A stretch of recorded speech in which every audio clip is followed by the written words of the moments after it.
মারাঠি ভাষায় বলে সাদা ফুল, হিন্দিতে সাদাবাহার, আর বাংলায় বলে নয়নতারা বা গুলকেশরী। যে নামে ডাকা হোক না কেন, এর রয়েছে নানাবিধ ভেষজ গুণাগুণ। ব্লাড ক্যান্সার, বিষাক্ত ক্ষত বা ঘা, উচ্চ রক্তচাপ ও বহুমূত্র রোগের মতো দুরারোগ্য রোগের চিকিৎসায় এটি ব্যবহার করা হয়।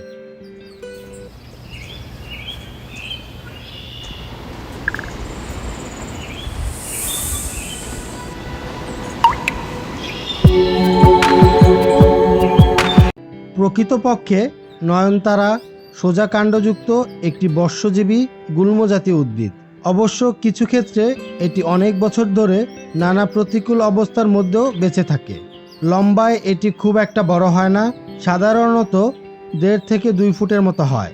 তবে যেসব গাছ বহু বর্ষজীবী তারা 4 থেকে 4.5 ফুট পর্যন্ত লম্বা হয়। নয়নতারা গাছের কাণ্ডের উভয় দিকে 2টি করে পাতা জন্মায়।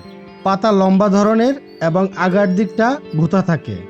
পাতার রং কালচে সবুজ, শিরা স্পষ্ট চোখে পড়ে।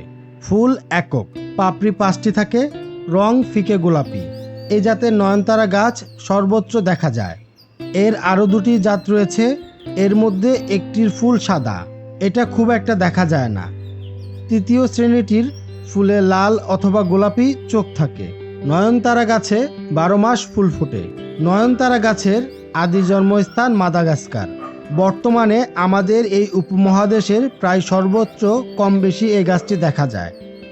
ঔষধি বৃক্ষ হিসাবে পাশ্চাত্যে এর বেশ কদর রয়েছে। ভারতে এর ব্যাপক চাষ হয় এবং ঔষধের কাঁচামাল রূপে পাশ্চাত্যে রপ্তানি হয়। পাতা খেতে তেতো বলে গরু বাছরও মুখ দেয় না। তাছাড়া গাছে কোনো রকম পোকামাকড়ের উৎপাত হয় না, ফলে চাষের খরচও খুব কম পড়ে। গাছের বয়স মাত্র 6 মাস হলেই একে ঔষধ হিসাবে ব্যবহার করা চলে। ব্লাড ক্যান্সার, এই রোগটি আজও মানুষের কাছে আতঙ্কের কারণ। রোগে আক্রান্ত ব্যক্তির রক্তে লোহিত কণিকার উল্লেখযোগ্যভাবে কমে যায়। সকাল ও বিকেলে 10 মিলিলিটার পরিমাণ নয়নতারা গাছের কচি ডালের টাটকা রস খেলে রোগের কিছুটা উপশম হয়। কারণ বিজ্ঞানীরা ইতিমধ্যে এ গাছের পাতা ও ডালের রস থেকে প্রায় 70টি ওষুধ আবিষ্কার করেছেন। বিষাক্ত ক্ষত ও ঘা, শরীরে কোনো অঙ্গ কেটে গেলে কিংবা ঘা যদি বিষাক্ত হয়ে যায় তবে নয়নতারা গাছের রস প্রয়োগ করলে খুবই সুফল পাওয়া যায়। রোজ একবার করে কচি ডাল ও পাতা বেটে তার রস দিয়ে ঘা ধুয়ে বেঁধে রাখতে হবে। 7 দিন ব্যবহার করলে বীজদোষ নষ্ট হবে এবং ঘা শুকিয়ে যাবে। অস্ত্রের আঘাতে কেটে গেলে একইভাবে কাটা জায়গায় রস প্রয়োগ করে বেঁধে রাখতে হবে। 3-4 দিনের মধ্যেই কাটা জায়গা জুড়ে যাবে। রক্তের চাপ বাড়লে 5 মিলিলিটার নয়নতারা গাছের মূলের টাটকা রস সকালে খালি পেটে একবার করে খেতে হবে।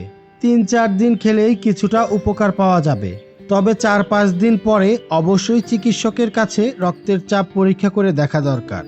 বহুমূত্র রোগে প্রতিদিন সকালে সাদা নয়নতারা ফুল গাছের 2টি পাতা খালি পেটে চিবিয়ে খেলে এ রোগ মোটেই বাড়তে পারে না। যাদের দাঁত নেই তারা পাতাকে সামান্য পানি দিয়ে বেটে 1 চামচ পরিমাণ রস খাবেন। এই রোগটি সম্পর্কে মনে রাখা দরকার, বহুমূত্র রোগে একবার আক্রান্ত হলে সারা জীবনে কোনো রকম চিকিৎসায় সম্পূর্ণ নিরাময় হয় না। শুধুমাত্র খাদ্যদ্রব্য গ্রহণ করার ক্ষেত্রে পূর্ণ নিয়ন্ত্রণ এবং নিয়মিত ঔষধ খেলে রোগ বৃদ্ধি পায় না। নয়নতারা পাতাও নিয়মিত খেলে রোগ নিয়ন্ত্রণে থাকে।